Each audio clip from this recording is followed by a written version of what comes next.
Hola todo el mundo. Où est le précieux? Où est le précieux? Entre le Condor et le Mordor, aux trois quarts. Oh, Gollum! Donc, j'aime beaucoup parler de précieux pour le point de partage. Où est le point de partage? Donc, je vous présente style Seigneur des Anneaux. Pour obtenir un point de partage, on utilise une méga grosse formule. Mais avant, tu dois te poser certaines questions. Tu t'en vas pas là-dedans sans te poser ces deux questions super importantes. La première, de quel point je vais partir pour aller chercher le précieux? Alors, c'est quoi le point de départ et c'est quoi le point d'arrivée? Très, très, très important. Si tu pars pas du bon point de départ, tu ne trouveras pas le précieux. Une fraction de partage te sera présentée. Alors, mais de quelle forme? Là? Tu dois te poser la question. Alors, ça peut être partie par partie ou ça peut être partie à tout. Alors, pour distinguer les deux, je fais un petit exemple rapide.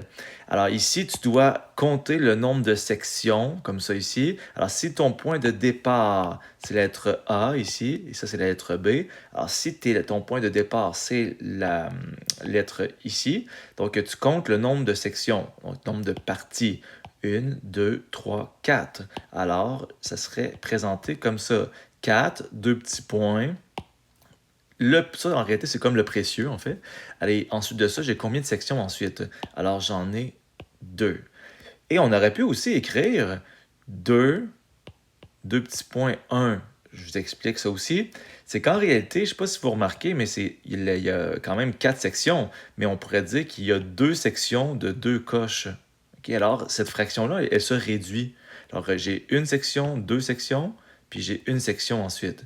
Les sections doivent toujours être la même largeur. Vous voyez que j'ai essayé d'avoir la même largeur. Très, très, très important. Alors, une section, 2 sections avant le précieux. Ensuite de ça, j'ai une section. Alors, c'est sûr que travailler avec des plus petites sections, c'est plus intéressant. Donc, les deux réponses, toutefois, seraient bonnes. Alors, si je travaille de partie à tout, alors pour la formule d'ailleurs, c'est celle-là qu'on doit utiliser. Alors, si jamais tu as ça dans un exercice, essaie de la transformer de cette façon-là. Alors, si ça c'est la lettre A, ça c'est la lettre B, le précieux, OK? Donc, le précieux ici, il y a 4 sections avant le précieux. Alors, j'écrirai 4 sur... Et bien sûr, ensuite, je compte le nombre de sections au total. 1, 2, 3, 4, 5, 6. Alors, ma fraction serait 4 sur 6. Et je peux aussi écrire 2 tiers. Ça revient à la même chose que je disais tantôt. Une section, 2 sections, comme ça ici, sur 3 sections au total. Alors, soit que tu utilises ça, soit que tu utilises ceci. Alors, voici la méga formule. Le bleu, je l'ai utilisé pour trouver le X précieux. Donc, l'endroit où le précieux est situé en X. Et pour le rouge, le précieux Y. Et bien sûr, si tu regardes ceci, tu vas tomber sur le précieux anneau. Alors, le précieux est à, exemple, donc le précieux est à 4, 2 petits points 1 de B. Alors, si on se pose les deux questions en fait, quel est le point de départ? Alors, le point de départ, c'est B. Ça veut dire que mon X1, Y1, c'est celui-là. X1, Y1, je vais l'écrire juste en dessous.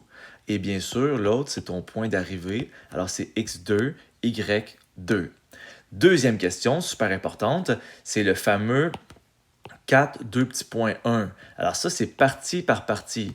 La formule que là, je l'ai mis en noir parce que l'autre page, c'était aussi en noir. Ça ici, là, c'est partie à tout. Et ça, c'est partie à partie. Ça veut dire que c'est pas la même affaire, ces deux choses-là. Ça, il faut que je le transforme en fraction. Alors, ça ici, ça va devenir combien? J'ai 4 parties avant le précieux. Sur combien de parties au total? Je dois additionner ces deux chiffres-là. 4 parties au début, une partie à la fin, ça m'en donne 5 parties au total. Ça veut dire que ça, là, c'est ça que je vais mettre ici dans ma formule. Alors, si je prends les bonnes couleurs, je vais avoir ma réponse. Donc, XP, comme ça ici. Pour le bleu, je commence. J'écris les chiffres au bon endroit. X1, je ne m'en vais pas écrire 3. Je m'en vais écrire 8, parce que c'est lui, le X1. Donc, 8 plus A sur B, donc ça, c'est 4 cinquièmes.